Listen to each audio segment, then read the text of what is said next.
Hello, Gen Mexers. I am in Tlaquepaque, which is just outside Guadalajara.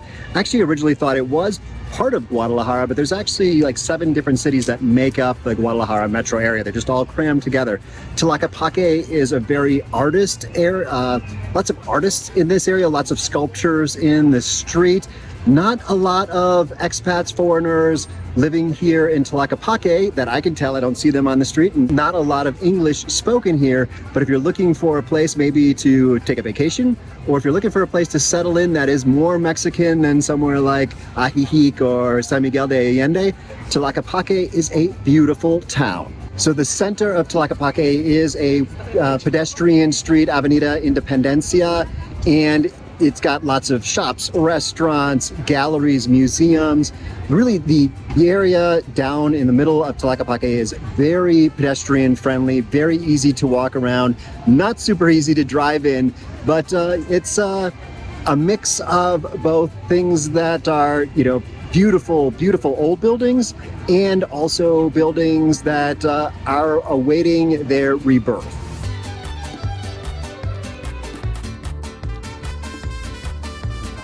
Gracias. So I read online about Pulque, and I saw it on the wall here in this farmer's market, essentially. So I had to stop and give it a try, and he immediately pulled out 2 different jugs, and first gave me Pulque, which is an alcoholic drink, very acidic. It would have been hard to put down an entire vaso of this, Pulque. So then he gave me Aguamiel, which is the next thing down on the menu, which is the as I understand, the non-fermented version. All of this comes from the agave plant. It's just that the Aguamiel is maybe not processed, and the Pulque is. So I can highly recommend the Aguamiel, but you should definitely try a tiny little bit of the Pulque. So while I'm having my Aguamiel, learning about Pulque on the internet, so the difference here is that Aguamiel is just kind of the sap. Pulque is a naturally fermented beverage from that Aguamiel, and Tequila is a cooked process from the Aguamiel. So that's how they all fit together. Hopefully I'll learn a little bit more tomorrow. I'm taking the tequila train. And they also will take the Pulque and blend it with fruit to give it a little more of a sweet flavor. So I'm going to try that at the next place. Okay, gracias. No, gracias, buen día.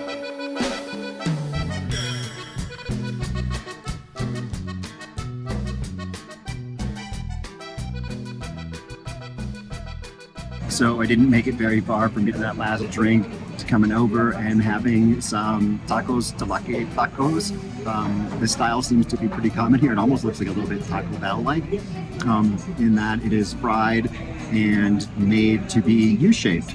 So, but very yummy. So there's a great market really in the center of downtown Tlaquepaque, and it's got 3 levels. The first level downstairs, which I'm just coming from now, is mostly clothes and a lot of food, but a few other things.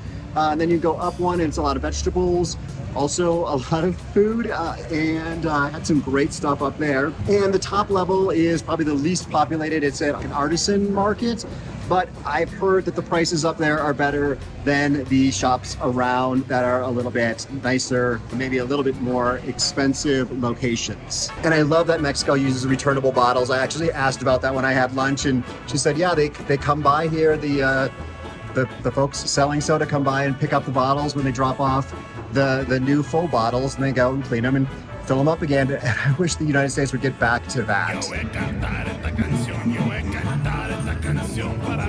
So there's a wonderful park, like kind of a town square in the middle of Tlaquepaque. It's such a great place to just hang out. That's what all the locals are doing. Today there's kind of a festival going on, and a lot of people are getting massages. I'm not quite sure what that is or how I get in on that.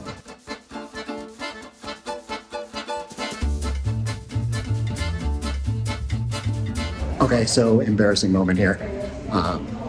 I'm in the cultural center. I just used the restroom, and I knew the zipper on my pants was breaking. I just didn't expect it to just like break. So yeah, I'm walking around with no zipper on my pants. So I'll be working my way back to the hotel to switch them out. Or maybe I can find like a safety pin or something in a little store. So I stopped by the Refugio, which is like a cultural center. They've got a couple of exhibits right now. They have a Lucha Libre exhibit, which is kind of fun. It's Mexican wrestling, of course. And then they have an exhibit from another artist. It is just a gorgeous building, definitely worth checking out. Note that where Google says the entrance is isn't quite it. So look for these really big trees just down the block from that, and you'll find the entrance there. So have you ever tried to walk down a street knowing that your fly is down and not being totally self-conscious about it? I'm trying to put my hands in my pockets and find a different way to hold it closed, but it's just not working for me. So right around the corner from the Refugio is the Pantaleon Pandoro Museum, who's a local ceramics maker. It's actually, I think it's in the same building. It looks exactly the same, but there's different entrances. So definitely something to check out too. So there is definitely a lot going on in each of these pieces. Kind of funny. Check out this part. This one here is called the Tree of Traditional Dances. So you can see a number of the different dances. I remember seeing these guys here, these kind of guys that are hanging off, seeing these guys in Puerto Vallarta. They have some folks performing that there. Here is one called the Ex-Presidents of the Republic. Interestingly, there's a good probability that the next president of Mexico will be female versus all these guys here. And it is worth noting that each of these museums is free. All you need to do is just sign in at the front door. I've noticed that the signs around Tlaquepaque do not have north-facing up. They just seem to be whichever direction is most convenient for that location. So there's another museum around here, like the Regional Museum of Ceramics, and I'm trying to find that. It's not quite where Google says it is, but I just found this place, and when I see a place that's decorated like this on the outside, I definitely need to go in. Okay, I didn't actually need to go in because that shop is about 15 feet deep and maybe 8 feet wide, so I can see everything from the outside. Still, it's pretty cool, and I've already recorded it, so I'm sharing it with you. Okay, so I found the ceramic museum just on the other side of the street from where Google said it is. So I am checking it out. It looks beautiful. Yeah, this is what the outside looks like, so you can find it too. So very little that you find in the museums is written in English, nor will you find any English-speaking guides. Actually, in one place there was an English speaker who did chat with me just very briefly. The other thing to note is I'm here on a Friday, and I'm seeing very, very few people from outside Mexico or extranjeros, foreigners, expats. I'm not seeing digital nomads hanging out in the coffee shops. I'm actually seeing the first folks that look like they might be from the US walking in right now. But Tlaquepaque, I know there are expats that live here, but I'm not sure how popular it is among the expat crowd, and definitely something where if you live here, you probably need to speak a little more Spanish than I do.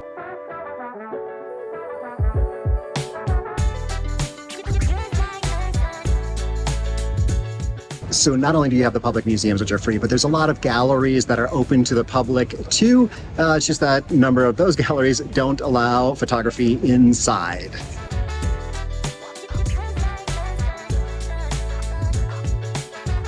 Okay, so I just came out of the Sergio Bustamante gallery, and it is so worth going inside. But they have so many signs about not taking photos. I asked them about that, if I could take a video for YouTube, and they said just in the garden. But if you look through some of the windows, you can see this guy's work. He's got like triangle head people, seems to be one of his things, but really, really bright colors and amazing artwork. I didn't even bother asking what stuff costs because, yeah, not gonna happen. And right next door, there is a series of galleries called Plaza Pavo Real.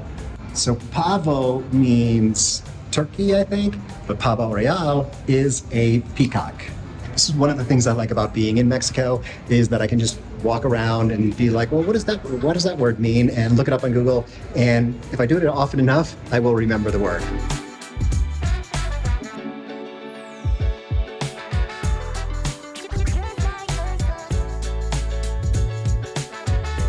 Tlaquepaque is definitely a town for shopping and also eating. Those seem to be the two big things here. Window shopping is just as good as shopping in my opinion. So head on into those galleries, check it out, and then end with a nice meal. Now, most of the restaurants here seem to be out of my price range. Somewhere I'm not willing to eat when I'm just on my own at least. But there are so many restaurants that just look gorgeous inside. I'm not even going to attempt to talk about that.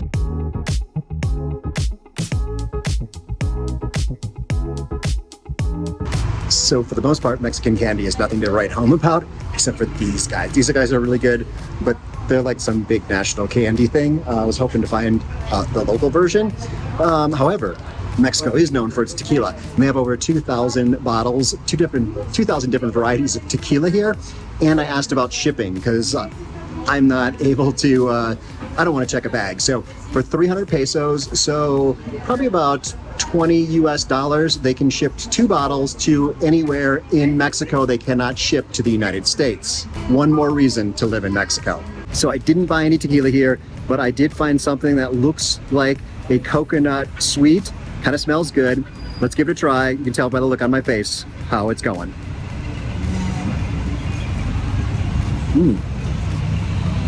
So good. 10 pesos, 60 cents. Looks pretty handmade. Sorry, got a little coconut caught in my throat there. There's another place here for tequila called Buho, and that is an owl. Just one of those words that I know because there was a Buho in our yard once, and so some of the workers told me that Buho was the word for owl. So I'm going to try that place. This place, they didn't speak any English, and if I'm going to be buying tequila for any amount of money, I really want someone to be able to talk to about it in a language that I really understand, not just being able to fumble through my crappy Spanish. Here's another Spanish lesson for you. Piel, I would think of that as skin, but it also means leather, also means fur. So El Buho, I hope I'm pronouncing that right, doesn't have quite the selection, but they have a better shipping deal. So they said it was 350 pesos if you're shipping 1 bottle up to 8 bottles. Once again, to different states in Mexico, not to the United States. But once again, they didn't speak any English, which is just, it's interesting to me. This seems like such a tourist town, but I guess most of the tourists are coming from other areas in Mexico or just other parts of Guadalajara. So although I am a bargain shopper and the price is right to send 8 bottles over to La Paz, I don't think I am going to do it because I really don't drink that much tequila.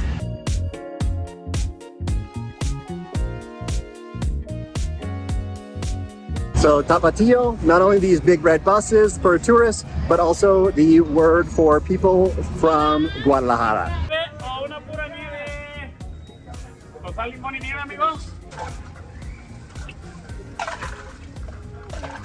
So I'm on a kick today of trying new beverages at least. So this is Tequila, and it's also a very local thing. It's got salt, it's got lime, it's got some nieve, but I'm really not sure what's inside it. It's pretty good though. Tequila con nieve o una pura nieve de Fernández, ¿verdad? Pero quítale fama, fortuna, guapura y un tequila. Hacer un video sobre esto. Okay, aquí. Okay. Gracias. Okay, perfect. Santiago sold me a safety pin for 1 peso. So I've got myself all hooked up to continue the rest of my day. It's been a couple hours since that broke, but I feel better now. And yeah, we talked about, I asked him about extranjeros or foreigners here, and he said not in Tlaquepaque, not even in Guadalajara. But I know there's extranjeros in Guadalajara, but not really common here. And he said Ajijic, where I'll be going in a few days. So there'll be lots of videos from Ajijic. So one more thing about buying the safety pin is that the Google Translate words were not working. So I asked about zippers, and he was like, used a completely different word than Google used. Also, I asked about safety pins and impermeables or something like that. He didn't understand what I was saying, but this is when the beauty of having the internet. You just pull up a picture of what you're looking for, and then he was like, seguros, I think, or something like that, which would mean like secure. Totally makes sense. Sometimes photos, videos, things like that are the best way of communicating. He said that it would take a couple of days to repair the pants with a new zipper. So I think I'll be just working with the safety pin for now, maybe looking for secondhand stores to pick up some new pants. I really expected to see more extranjeros or foreigners on the streets here just because it is really a tourist town, but I haven't seen but a couple over 2 days. So this is really a lot more real Mexico, but it is a little bit more tourist Mexico. I think there's a lot of people here from other parts of Mexico, but like even the hotel that I'm staying at it's a nice hotel, but they don't speak English there. So you're gonna need to have at least some Spanish to get by here. And if you're gonna live here, you're gonna wanna have some advanced Spanish. You know, in most tourist destinations, you see real estate agents that have all the pictures in the window with the different prices of houses. I haven't seen any of that here, but I promise if I find that, I will add it to this video because folks usually like to know what things cost, and that's something I have absolutely no clue as of this moment right now.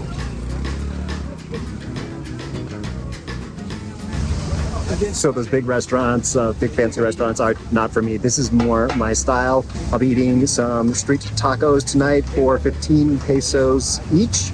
So that is less than $1, chorizo y pastor. So I thought I'd look for some shorts, but I realized I'm in a country where men don't wear shorts. Boys wear shorts. Men wear pants, unless you're a gringo. So I think I need to find like a store for fat kids or something like that if I want to have some shorts, or I guess be a real man and wear pants.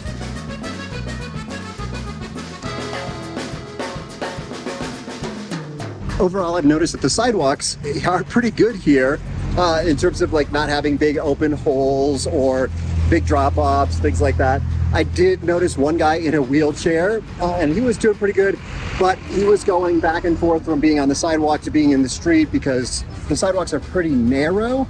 There are accessible ramps. They're very tiny, but they are there. And yeah, not too bad. If you were getting older, this town seems reasonable for walking around. And from a standpoint of healthcare accessibility, Guadalajara has some of the best hospitals and doctors in the nation.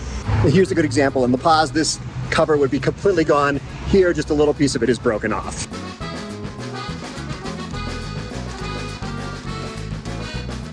So every town has their town name in big Mexican letters, and it's usually a wait to get your picture ticket in front. So check this out. I did it from behind and then reversed the image. That is pretty slick. But actually earlier in the day I got one from the front. So the sun is setting, my battery is dying, and I've got a early morning trip to Tequila tomorrow morning. So I've got to get ready for that. And I've got more videos though from the Guadalajara area. They'll be up here. It's probably getting to the point where you can't hear me anyway over the music. So let's get away though.